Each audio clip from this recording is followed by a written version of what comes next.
Jelekit, media Malaysia, aneh, Laut Natuna terancam Tiongkok, perusahaan Indonesia malah sewa kapal Cina.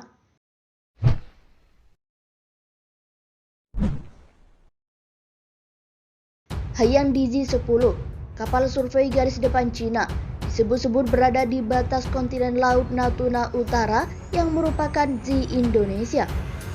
Kapal survei Cina yang kini kerap wirawiri di Laut Natuna Utara Zi Indonesia itu dibangun pada 2017 lalu. Haiyang Dizi 10 mulai operasional penuh sejak tahun 2019.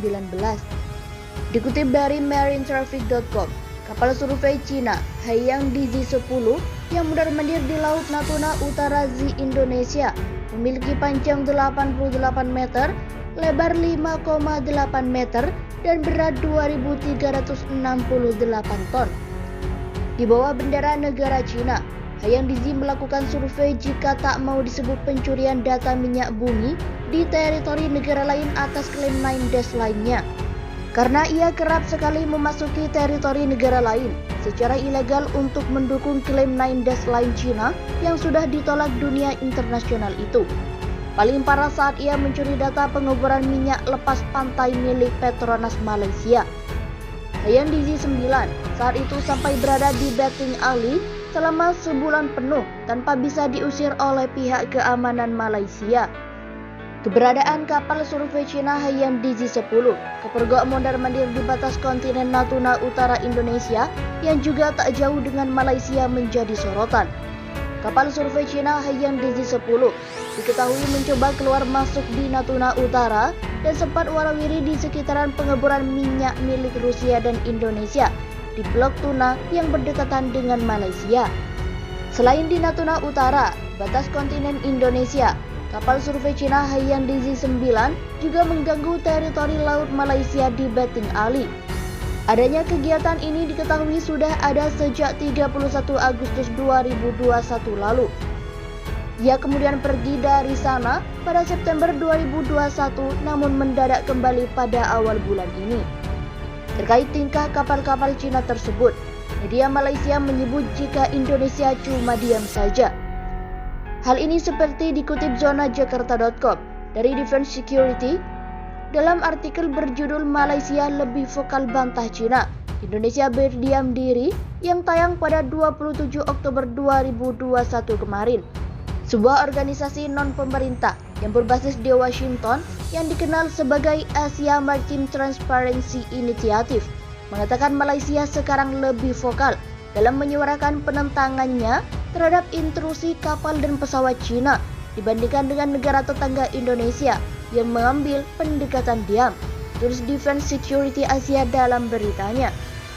Benar saja, sikap vokal Malaysia ditunjukkan pada bulan Mei 2021 lalu, di mana Malaysia langsung memanggil duta besar Cina usai radar Angkatan Udara Malaysia menangkap pesawat Cina di dekat Luconia Shoals yang dikelola Malaysia, daerah penangkapan ikan yang kaya di Laut Cina Selatan yang disengketakan. Dikutip zonajakarta.com dari AP, setelah upaya untuk menghubungi pesawat gagal, Angkatan Udara mengirim pesawat tempurnya untuk mengidentifikasi mereka. Dikatakan mereka adalah pengangkut strategis Ilyushin 276 dan Xi'an J-20 terbang di antara 23.000 sampai 27.000 kaki atau 7.000 sampai 8.000 meter, ketinggian yang biasanya digunakan oleh penerbangan komersial. Malaysia menyebut insiden itu sebagai ancaman serius bagi kedaulatan nasional dan keselamatan penerbangan. Makin panas, tak cuma sikap Indonesia yang dianggap diam saja. Media Malaysia itu juga membongkar keanehan di Laut Natuna. Hal aneh juga terjadi di Laut Natuna yang terancam oleh kapal-kapal Cina. Aneh, karena meski Laut Natuna terancam oleh kapal-kapal Cina, perusahaan migas Indonesia PT Medgo Energy masih menyewa kapal pemboran milik perusahaan Cina untuk mengebor minyak dan gas di Blok B di laut.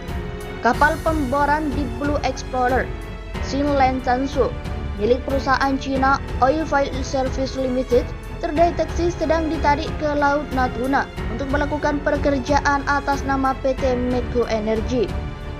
Namun, rig pengeboran perusahaan Cina tidak merambah perairan Indonesia di Laut Natuna seperti yang dilakukan kapal penjaga pantai. karena rig pengeboran Cina sebenarnya dikontrak oleh perusahaan Indonesia sendiri. Kesepakatan antara perusahaan Cina dan Indonesia itu ditandatangani Juni lalu.